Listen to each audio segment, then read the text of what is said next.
வணக்கம். ஆகாஷ்வாணி புதுச்சேரி செய்திச் சுருக்கம் வாசிப்பவர் வன்மதி. குடியரசு துணைத் தலைவர் திரு சி.பி. ராதாகிருஷ்ணன் இன்று ஒருநாள் பயணமாக பீகார் செல்கிறார். பாட்னாவில் நடைபெறும் உன்மேஷா சர்வதேச இலக்கிய விழாவில் 3வது பதிப்பின் நிறைவு அமர்வில் அவர் தலைமை விருந்தினராக கலந்து கொள்கிறார்.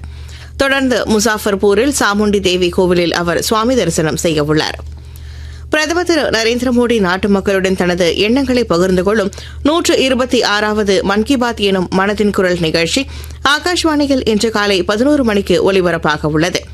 இந்நிகழ்ச்சி ஆகாஷ்வாணி மற்றும் தூர்தர்ஷனின் அனைத்து அலைவரிசைகளிலும், ஏஏஆர் செய்தி வலைதளத்திலும், நியூஸ் ஆன் ஏர் மொபைல் செயலியிலும் ஒலிபரப்ப கேட்கலாம். ஆகாஷ்வாணியில் பிரதமரின் ஹிந்தி உரையை தொடர்ந்து அதன் பிராந்திய மொழி வடிவம் இடம்பெறும்.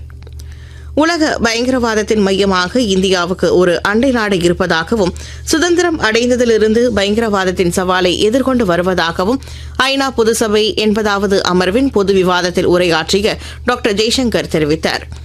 நமது நாட்டின் கலாச்சாரம், பாரம்பரியம் மற்றும் புராதன சின்னங்களை பாதுகாக்கவும் அவற்றை தூய்மையாக பராமரிக்கவும் அனைவரும் உறுதியேற்போம் என்று மத்திய அமைச்சர் திரு சிவராஜ் சிங் சௌஹான் கேட்டுக் கொண்டுள்ளார். உலக சுற்றுலா தினத்தை ஒட்டி சமூக வலைதளத்தில் அவர் விடுத்துள்ள செய்தியில் இக்கோரிக்கையை விடுத்துள்ளார். துபாயில் நடைபெற்று வரும் ஆசிய கோப்பை கிரிக்கெட் போட்டி இறுதிப் போட்டியில் இன்றிரவு 8 மணிக்கு நடைபெறவுள்ள ஆட்டத்தில் இந்தியா, பாகிஸ்தான் அணிகள் மோதுகின்றன.